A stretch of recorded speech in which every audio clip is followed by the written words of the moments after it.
Well, it's about that time. We are now in the thick of what most people call spooky season. Hi, what's up? My name is Kill Murray. You might also know me as Most People. I've been watching fucking movies, bro. I've been watching movies. I go home after work at 5 p.m., make some food, sit down on my gross-ass couch, and watch a movie.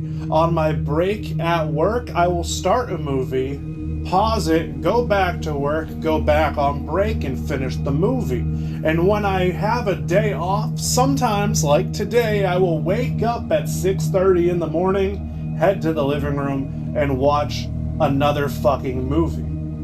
I will say last week, most of the time, it was because I'm trying to finish this Halloween horror movie highlight reel. Lots of H's, I'm talking about that.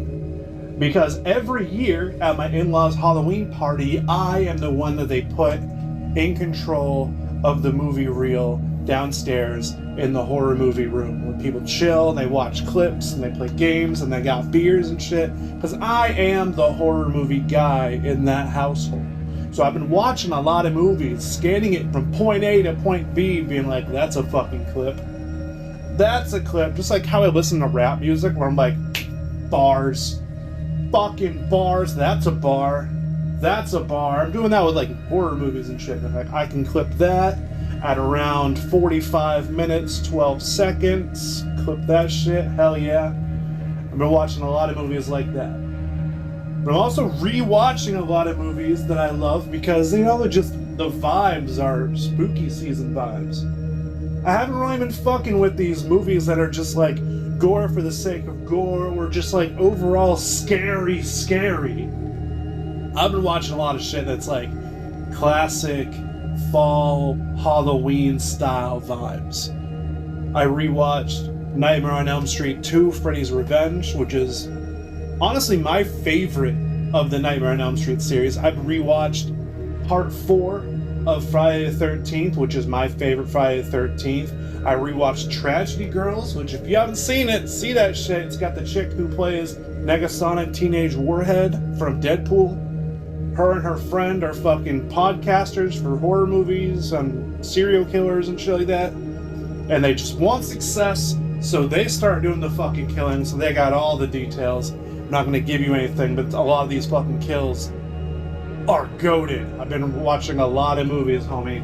I'm gonna try to watch one more today, but I got a time restraint because I also want to read a couple comic books that I have in a pile on my table, because if I just put these motherfuckers away, I essentially will forget about them and I will waste money. I bought them shits for nothing? Nah, I'm gonna absorb and consume all of these fucking stories because Marvel is on a roll right now. Horror movies are on a roll right now.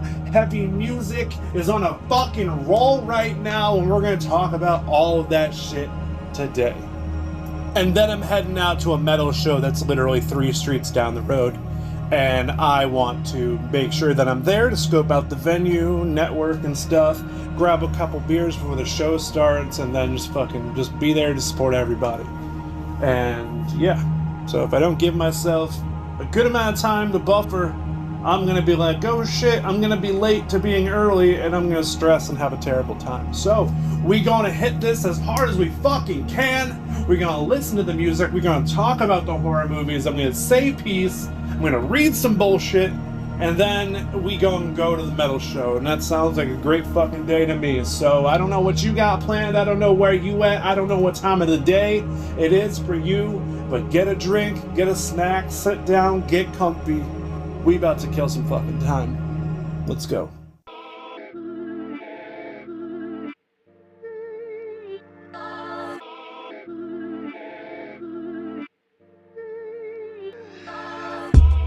What you doing, son?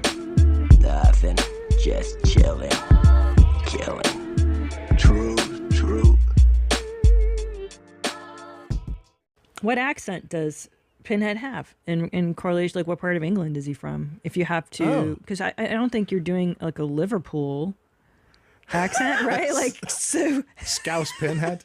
I'll tear your fucking soul apart, lad. I'll tell you now. I am a firm believer that just because it's the Halloween spooky season doesn't mean that every movie you watch has to be fucking dark, gory, traumatic, stuff that'll give you nightmares. Sometimes I want to sit down and I'm like, fall vibes. We watching The Great Pumpkin, Charlie Brown. We watching Paranorman. Hell, last night I watched Mad Monster Party, the lesser known Halloween movie by the people who brought you Rudolph the Red-Nosed Reindeer and Frosty the Snowman. I had a lot of fun watching that shit. But I didn't know what to do this week.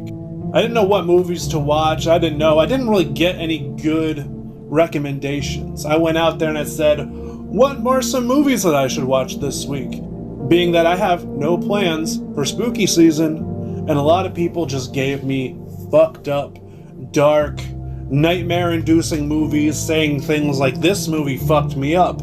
This movie gave me nightmares and scared me as a child. This movie is probably one of the sickest movies I've seen in quite some time. To which it inspired me. It inspired me to go, what are the scariest movies you've ever seen? What are some movies that genuinely scared you? A lot of people are like, I don't get scared by horror movies. I know they're fake. I know it's all movie magic. Oh, congratulations, bro. You're so brave. Bro, I'm a fucking fist fight Freddy Krueger. I swear to fucking God, bro.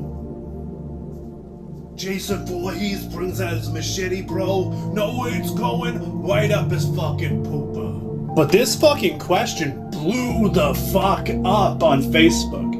I put it in a horror group. It's got like 200 comments and a bunch of shares. I put it on TikTok. I got a couple answers. I put it on Instagram. I got a couple answers.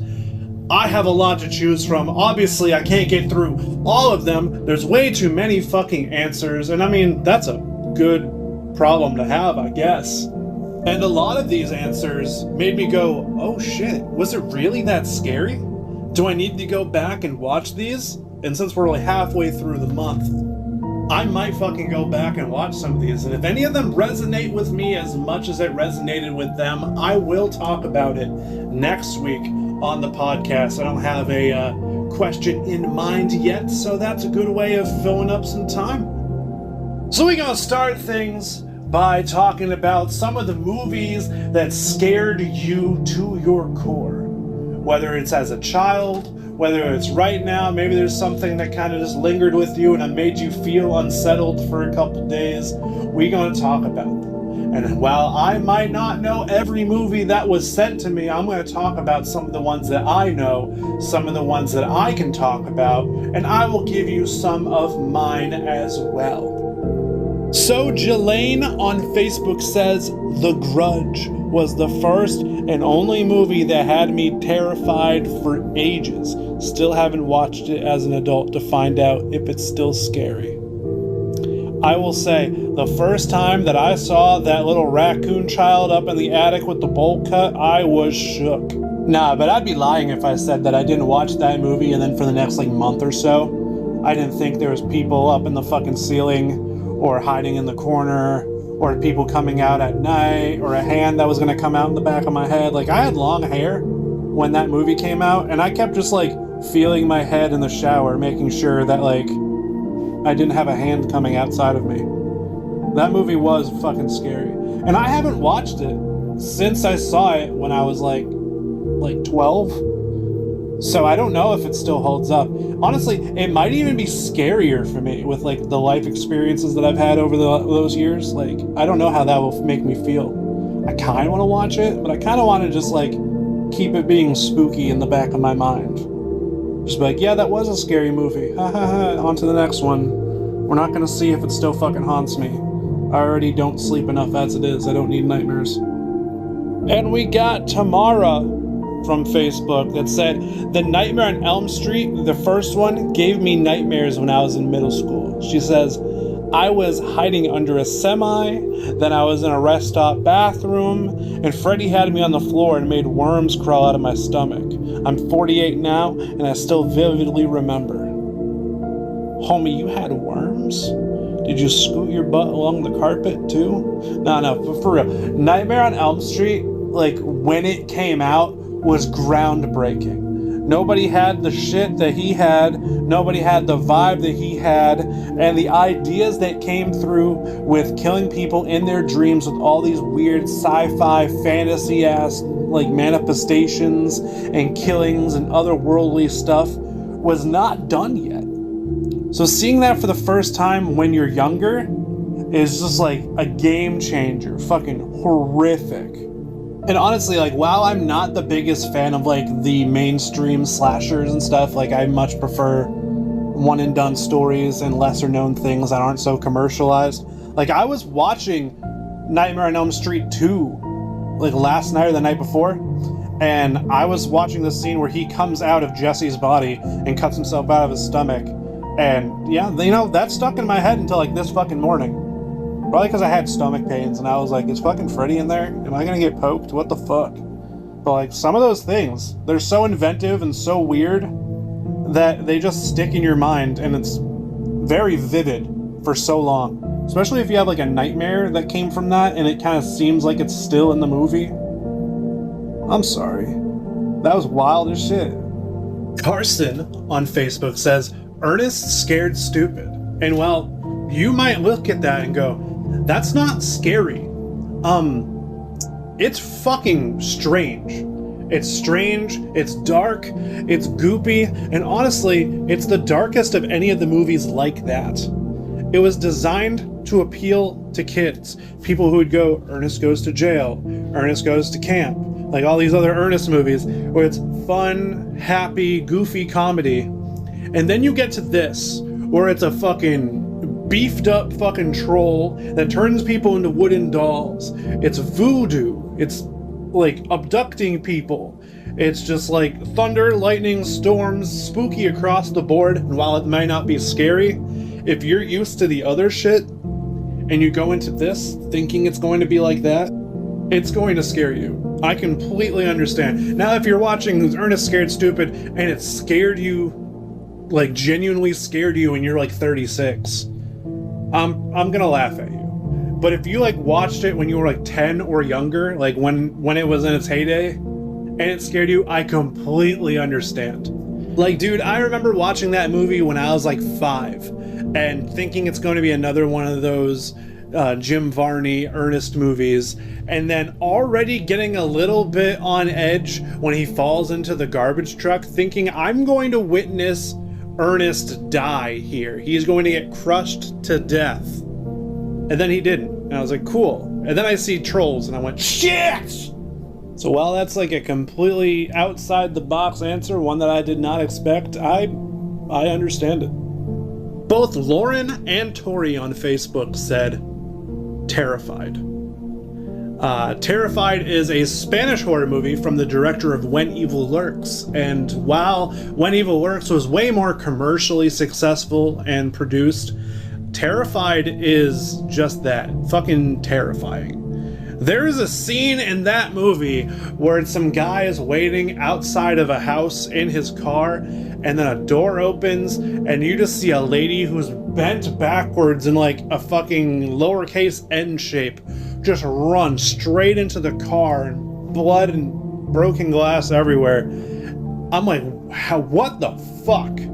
What in the fuck? And I even went back and rewatched it a couple more times with every single watch. I think I've watched this movie like 5 times. And that one thing is the same time at every single movie where I go, oh shit, and I get a little spooked. Now, the guy walking around and coming out from underneath the bed or whatever at night while the guy is sleeping, that's creepy. But I'm a light sleeper, so that never stuck with me. I was like, I'll fucking hear you if you in my room, dude. I can hear like my neighbor sneezing during the night. I'll totally know that a whole ass giant fucking dude is in my room. But that car scene, goddamn, that got me. But Lauren also brought up The Dark and the Wicked, which brings me to my answers, because The Dark and the Wicked had a couple scenes in that lingered with me. Not exactly scared me, though there is one scene where it fucking scares me, but the other one just lingered with me. Just how helpless and fucked and emotionally heavy it was. Because while The Dark and the Wicked is one of my favorite modern horror movies, especially modern English horror movies, there are some scenes that fucked me up. Like, all the different times where there's something in the background lurking. You see the silhouette of a person, and they're just slightly out of focus. The guy doesn't know that they're there. That scares me. I fucking hate that. I've suffered for so long thinking that there's always somebody in my apartment or wherever I am just lurking, watching me. And I fucking hate that so much. It's almost become an actual fear of mine. Because I'll be at like a hotel, I feel like there's somebody there. In my house, I feel like there's somebody there. At work, if I'm in an area where I'm like not well lit or something, I feel like somebody's just watching me, plotting, scheming. And it fucks with me. But there's also like the emotionally heavy time where the brother goes home and sees his whole family fucking supposedly killed. And he grieves so hard. He cries. He openly weeps. His heart is torn. He is dead inside. Everything that he loves now is gone. His dad died. His mom died. His sister is left behind at the haunted place. Only thing he had was coming back home and escaping that evil to see his family, and now what he sees is his family is dead. So he kills himself and lays on the floor with the bodies that he sees, only to be revealed that they are not real. They are the evil plotting his mind. They never existed. And then his actual family comes home and he witnesses their reaction before he slips away that they just watched their dad die. The amount of sadness and just like overall dread in that scene is more than most movies have in its entirety. And it stuck with me for a while. Also, this movie scared me when I was in like fucking 8th grade. Watched it again recently. Still scares me. The exact same shit. And it's really, really bad on Rotten Tomatoes and Letterboxd, but the spooky stuff is spooking. Because Boogeyman 2 fucking scarred me. Essentially, this is Nightmare on Elm Street Dream Warriors if it was about the fear of the boogeyman and not just falling asleep. The guy doesn't kill you in your dreams, he kills you in real fucking life. There is a scene in the very start of the movie, well, not like the start, but when things actually start getting going, like after they show where the movie is going from the childhood flashback into present day. There is a scene where one of the guys from fucking Seventh Heaven comes in and he's explaining like, oh, we all have fears and we're all dealing with them. We're all afraid of the boogeyman here. My personal fear is I'm afraid of the dark. And you're like, oh, okay, so he's gonna get killed in the dark. He sneaks off to smoke a cigarette or some weed in the basement, surrounded by records and nudie mags and all that kind of stuff. He hears somebody, he sneaks away and kind of tries to sneak out before anybody like sees him or anything. Goes down the hallway, but then all of the lights in the hallway start going off. So naturally, he runs, and all the lights go off, and he's stuck in this hallway in the dark. Nowhere to go, doesn't know where he is, he's disoriented. He walks out, and apparently it's revealed that he dies in an elevator shaft because he walked right into an open elevator shaft, dropped to his death, and was crushed by the elevator in the darkness. Now, I'm not afraid of the dark, but I am afraid of being stranded where I don't know where I'm going or what is what. So I can only imagine being completely clueless of your surroundings and feeling helpless and alone. That's scary as shit. And then to die in a fucking elevator shaft is just terrible. And I was like, what if that ever happened to me? If I was just stuck there, I don't know what I would do. I would just die in the darkness, I guess. I would sit there and I would cry because I don't know where I am. I don't know what I'm doing. Don't know if anybody knows I'm down there. I'm just gonna die in solitude or in an elevator shaft. But then there's also a thing where just the visual shook me so much that I got scared because they have somebody who is a self-harmer and a drug taker, and she's sitting there and she's trying to sleep, but then the boogeyman figure comes in and places fucking burrowing insects all over her body, and she wakes up to see them burrowing into her arm, and knowing that she's a self-harmer, hands her a knife, like a scalpel, and it's kind of like, hey, you want them out? You got to get them out. Start digging, bitch. And that fucked with me because I had friends who were self-harmers or on drugs and kept thinking that there was stuff in there and kept thinking that this is the way to do it. Fortunately, they never did. But I used to always just have a fear of having like those botfly things in my arm, or if you have something crawling around and stuff like that. So seeing this in movie form, like it actually happening, and knowing the context, that just sunk my heart so much and scared me. And then I watched it like 16, 17 years later, and it still fucking got me. That is top of the top for me. So Letterboxd, you pricks, you can take your like 2.4 rating for this movie and shove it up your ass, because it is spooky. I would love for the franchise to keep going, but they redid another thing and called it Boogeyman, and I heard it's not good. I don't want to watch it though. I want the only Boogeyman in my mind to be this gem.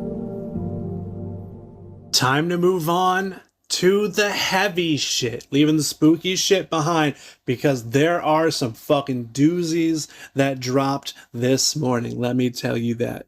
Brooklyn hardcore thrash crossover band Biohazard dropped what I personally think is their best stuff to date. They've been doing it for a while, but this has that same raw energy feel, that same aggression, but with better production. And when you find that happy medium, bro, it is fucking hard to beat. I heard that it was dropping last night, and I looked and I saw it drops at midnight.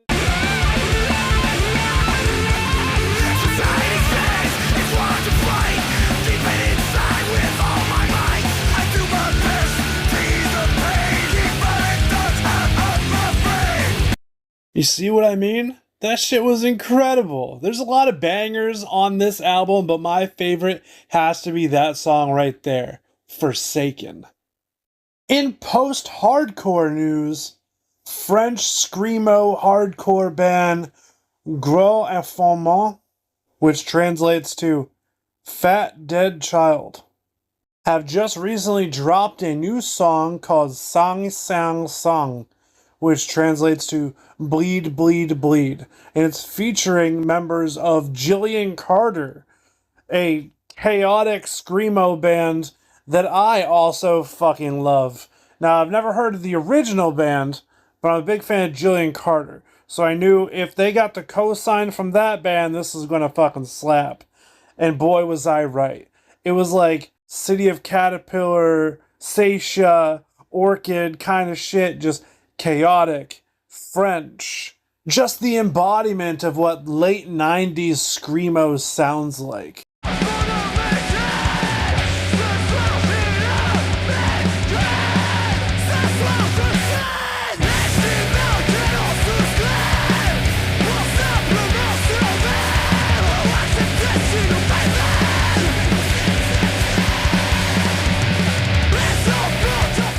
And even at times when it wasn't so chaotic, it gave me vibes of like Billy Talent, which is pretty fucking cool, because I always thought they had a really unique sound. And now to hear that kind of sound with the screamo sound from this band, you might have just got yourself a new fan. But quote unquote bands that will not get themselves a new fan, at least as far as I go, is a, if you want to call it, band by the name of False Saints. I looked at them and literally everything made me feel like this is some bullshit. The name, wasn't a fan. The imagery, clearly it's like somebody just said, I want some hooded figures, gothic aesthetic, ghouliness, and then just pressed generate. And then their logo is the most ChatGPT logo I could have ever thought of. From some disappearing lines, the refinement of everything, and how fucking generic the lettering was. But I was like, hey, they're lazy as far as imagery goes. Maybe the music is good, but the music is just as bad. It is paint by numbers. It is literally what is popular in the music, the heavier music scene right now, without any of the human element, passion, or creativity. The lyrics sucked. Everything was just like, here's generic breakdown, here's generic singing area, here's generic guitar work. And then I looked into it a little bit more, just like, hey, are my suspicions correct? And I went, is False Saints AI-generated music? And Google itself said, yes, it is believed to be that band is AI-generated. So, I have a clip of this just to further illustrate my point, but overall, from everything I heard from them, fuck this band, and fuck it if you're like, oh yeah, this is my shit, dude. Because music, to me, and to many other people, is human creation and expressionism, and fuck you if you take that away. This is that bullshit. No place left to hide. Drown with me. Let the water take us under. We literally went into the generator and was like, hey, on top of all that dumb shit that I did for the imagery, we're going to be like, what if Bad Omens and Breaking Benjamin combined? And you somehow made the lyrics even worse. Well, anyway, let's get back to it. Let's get back to real music. Do you like to tell people you don't listen to Lorna Shore? Like to not listen to them, actively rebel against them, and pretend they don't even exist when you're around your friends so you sound cool? Well, now you don't need to. Because of Immortal Disfigurement, you get the same great taste, same great sound, but with different packaging. Immortal Disfigurement sounds exactly the same, though at times a little sludgier and blacker. That's a win for me, I think. Immortal Disfigurement just dropped an EP this morning, and just as you expect with the style of music, every song is about 5 to 6 minutes long, which I don't vibe with most of the time, but these songs are cool. Every song is like 2 fucking songs. So you're essentially getting an album. You're getting 2 songs every song, and they sound like slightly, ever so slightly heavier Lorna Shore. So I'm about it. I'm not a big fan of Lorna Shore, but this band sounds close enough with a slightly different edge that it appeals to me more than Lorna Shore. So if you're like me and you just wished they were a little heavier, a little more death metal-y, and less like, oh, than just like, then this is for you, homie.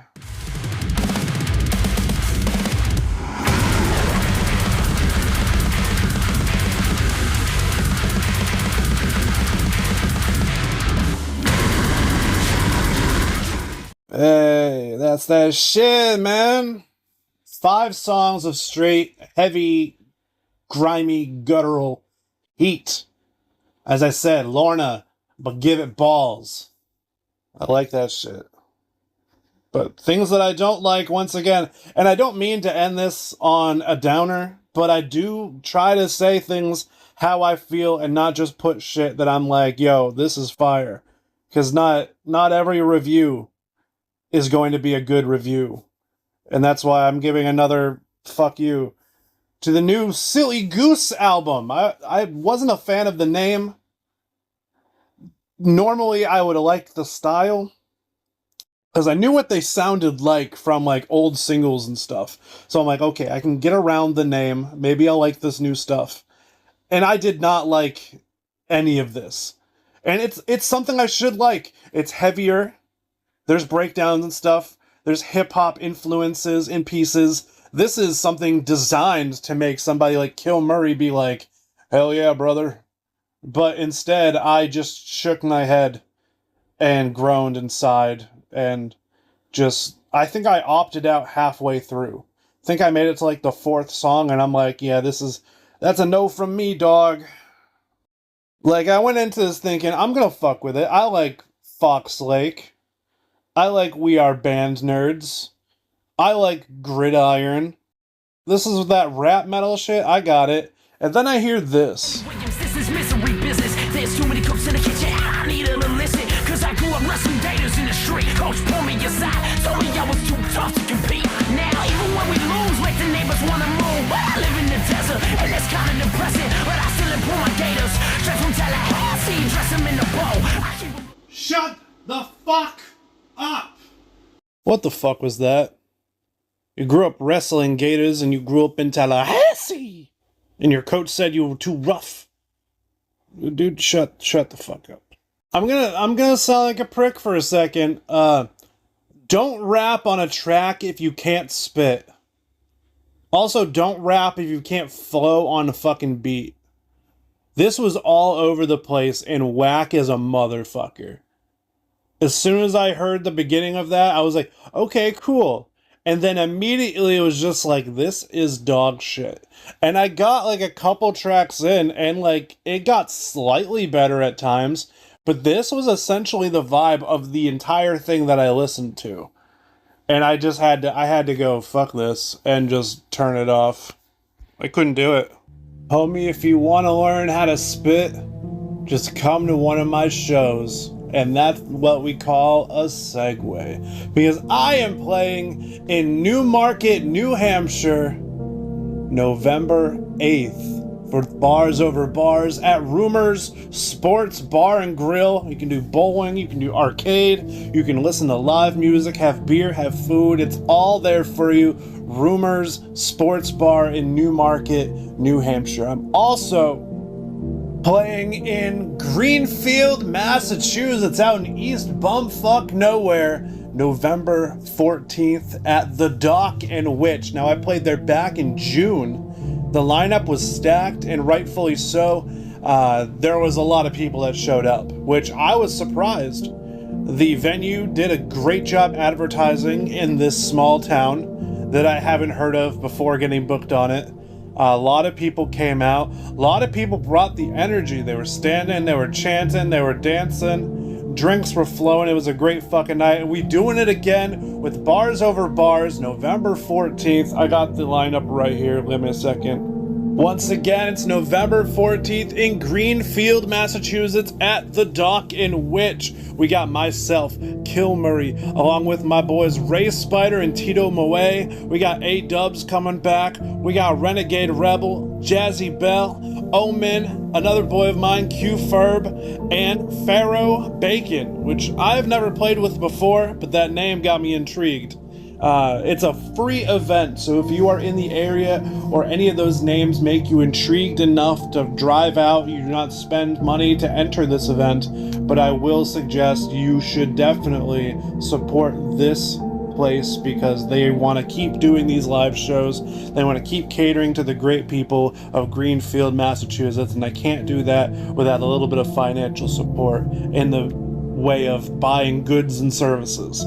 So please grab a couple beers and fucking party with us November 14th. We also got a date for November 21st. It is the Friday before Thanksgiving, and I will be coming to Rolf's Pub in North Andover, Massachusetts. It should be another free event. No word on the lineup yet. As soon as I get the word on who is playing the show, I will tell you. And we are looking to do a show here in my hometown, Nashua, New Hampshire, at The Spot on Main Street, where we combined a hip-hop show and a karaoke party because I fucking love karaoke and I will be hosting. So what we have in mind for this December 19th show in Nashua is 4 artists that are gonna do complete sets, and then we are blocking off the rest of the night to just party and sing songs and vibe out and just have a great fucking time before the stress of the holiday season truly sets in. So that's all I got for shows. And my last little bit of plugging things is that I have an album coming out. I've been talking about it for a few episodes now, and I've been teasing it for a couple of years now, but it finally drops exactly 1 week from today. Systems 3 comes out on Spotify, on YouTube, on Apple Music, maybe on Tidal. I don't know all the places. I'll definitely have to try to finagle my way into all the streaming platforms to make sure all my homies are taken care of and they have access to this album because I've been working hard on it. It goes Propaganda, Bud Dwyer, No Respect, The Capitalist, Something Different, Fabricate, Class War, Numbers Game, Christian Love, and Sun. Few of those I've played live, few of them I'm keeping secret, all of them I hope you enjoy. Now if you excuse me, I gotta get ready to make some chili for tomorrow's Halloween party and get ready for the metal show tonight, so hope you have a great night.